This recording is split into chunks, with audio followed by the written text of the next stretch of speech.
میں نے دماغ کی کارکردگی پر کافی عرصہ پہلے ایک ریسرچ ویڈیو دیکھی۔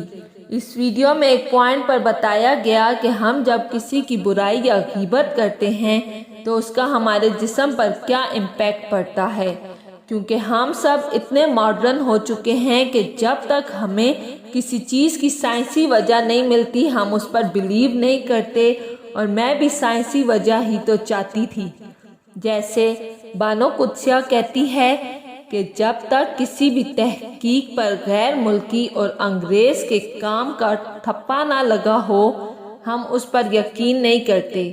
تو بتایا گیا کہ جیسے ہم کسی بھی انسان کے بارے میں منفی بات سوچتے ہیں تو ٹھیک اسی وقت اسی لمحے میں ہمارے دماغ کے بائیو کیمسٹری بدل جاتی ہے اور ہمارا دماغ ایک کورٹیزول نامی ہارمون ریلیز کرتا ہے، اور اسی لمحے یہ کورٹیزول انسان کے دماغی سسٹم پر حملہ کرتا ہے اور انسان کے جسم کے وائٹ سیلز ختم ہونے لگتے ہیں۔ جو لوگ کینسر کے بارے میں تھوڑا بہت جانتے ہیں وہ وائٹ سیلز کی اہمیت کو سمجھتے ہوں گے۔ کینسر کا علاج کیمو تھراپی سے ہوتا ہے، اور کیمو کا عمل شروع ہوتے ہی جسم میں وائٹ سیلز ختم ہونے لگتے ہیں، اور یہ بہت خطرناک صورتحال ہوتی ہے۔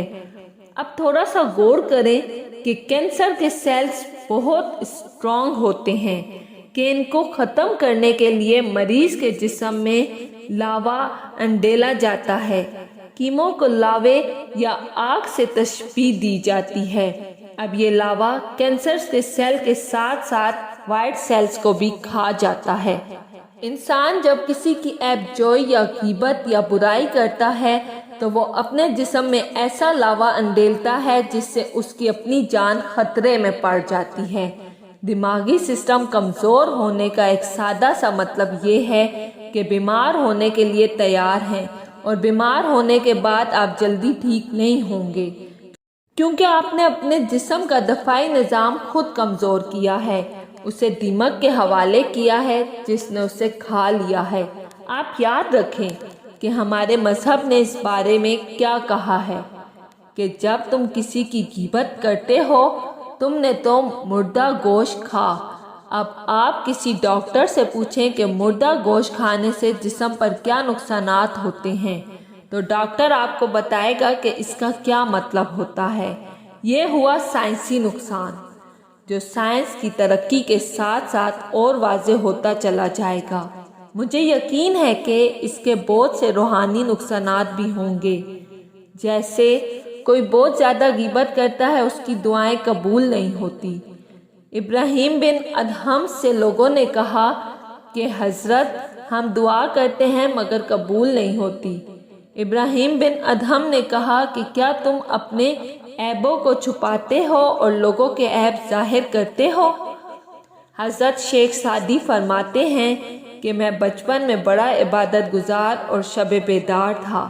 ایک دفعہ میں اپنے والد کی خدمت میں حاضر تھا، ساری رات آنکھوں میں کٹ گئی، ساری رات تلاوت قرآن پاک اور عبادت خدا میں مشغول رہا، مگر میرے ارد گرد لوگوں کی ایک جماعت بڑے آرام سے سو رہی تھی۔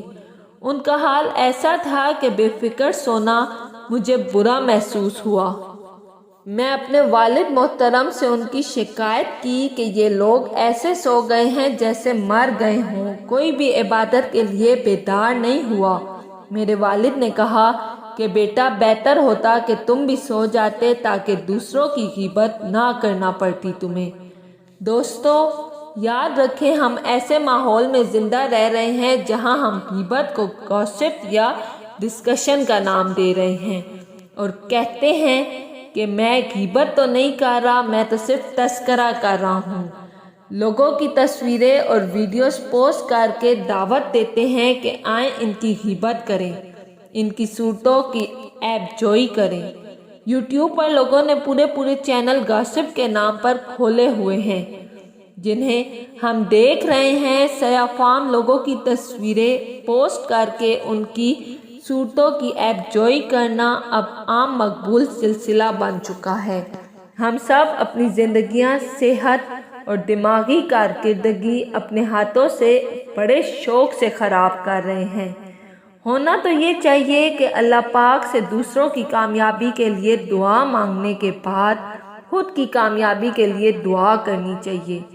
دنیا کی سب سے گندی اور غلیظ بیماری اگر آپ کے اندر ہوگی تو آپ کبھی کامیاب نہیں ہو سکیں گے۔